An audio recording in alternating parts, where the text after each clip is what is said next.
Here are the 7 mistakes you want to avoid if you want to learn the piano in the right way. Welcome to Music 360. My name is Shrikant. Today we're going to explore the most common 7 mistakes what a beginner will do. Mistake number 1, waiting for the right time. There is nothing called as right time, right day, right place. Today is the day to start on. If you're looking to learn your piano lessons, do not wait for that perfect time, perfect place, perfect ambience, everything. Today is the day. Go to your piano, start your learning journey today.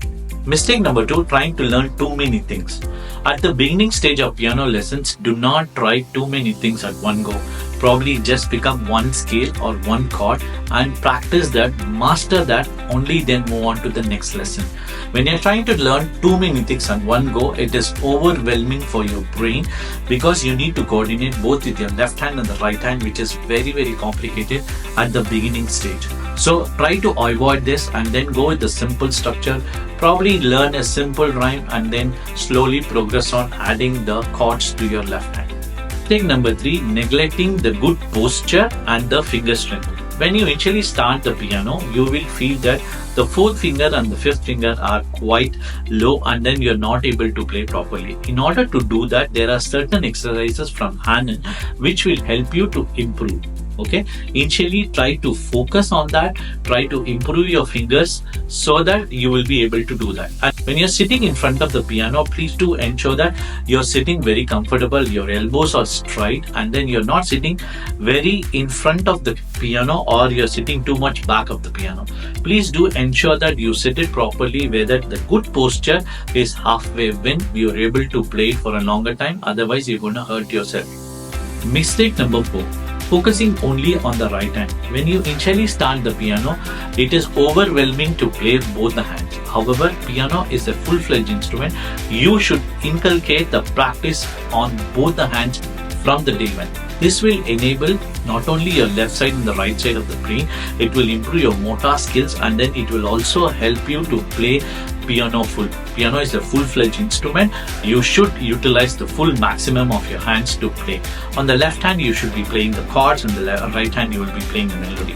When you focus only playing on the melody on the right hand, when you try to bring in the left side harmony, it becomes too complicated. Do not do this mistake. Do ensure to avoid it and practice on both the hands from the day one. Mistake number 5, demotivating because of the mistakes. When you initially start, this is quite common that you're going to make a lot of mistakes. Mistakes are the part of your learning experience.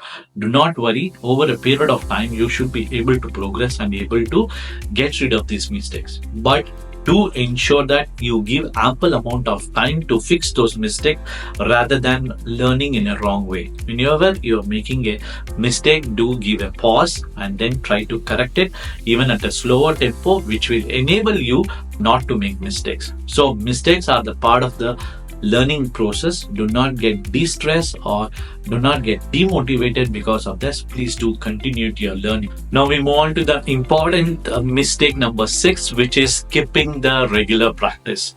It is quite possible that when you initially start on to play piano, you will not be that motivated where you're going to practice on a single day. It is very important even for a 10 minutes or a 15 minutes of a regular practice on a daily basis rather than practicing a 1.5 hours to 2 hours on the weekend. We don't practice or we don't eat only once a week, right? So we do eat every single day. Same way with the goes with the practice. At least 5 days a week, if you can practice a 15 minutes of a time, that will help you to progress on a lot. And then the connection between you and your instrument will develop to a significant process, and you will see the difference of progressing very well. Next time when you want to skip your piano practice, do ensure that remember and connect that to your food and do not skip your food or do not skip your piano practice. Now this takes to another important aspects of learning everything from YouTube. At the initial stages, it will be very hard if you start to learn from an unstructured, method of learning from YouTube. Of course, there are a lot of videos who are doing a tremendous job, but it is always better to learn from a tutor or better to learn from the structured lessons, which will enable you to get a feedback mechanism whether you're playing properly or not. This will significantly help you to progress on. If you're not getting that habit of practice And then if you're not getting that constant feedback what you're playing, the progress of your learning experience will see a significant dip. Okay, and there will be a lot of demotivating factor where you feel that you're stuck in one place and you're not able to progress. In order to avoid that, better to go with the structure method. One bonus tip I want to give you: as an adult learner, you always have an exposure to a lot of learnings. Pick up one by one, go deeper as much as possible, and then take that one baby step at a time, which will enable you. For this week, probably try to practice on the music concepts of playing rhymes, chords, and scales, and then add on the chords in the next week, slowly, one by one step at a time, which will enable you to learn significantly. Down in the description, you can find a link where you can download a 7-day structured method of learning and inculcating your practice. Do ensure to take that and then start learning your experience, and do let us know in the comment box how was your learning journey, and do let us know which is the mistake you are doing it out of these 7 mistakes, or do let us know which are the other mistakes what you're experiencing it too. Let us know in the comment box. For all the people who have been till here, thank you so much for listening, and then we're gonna see you in the next lesson. Till then, take care and bye bye.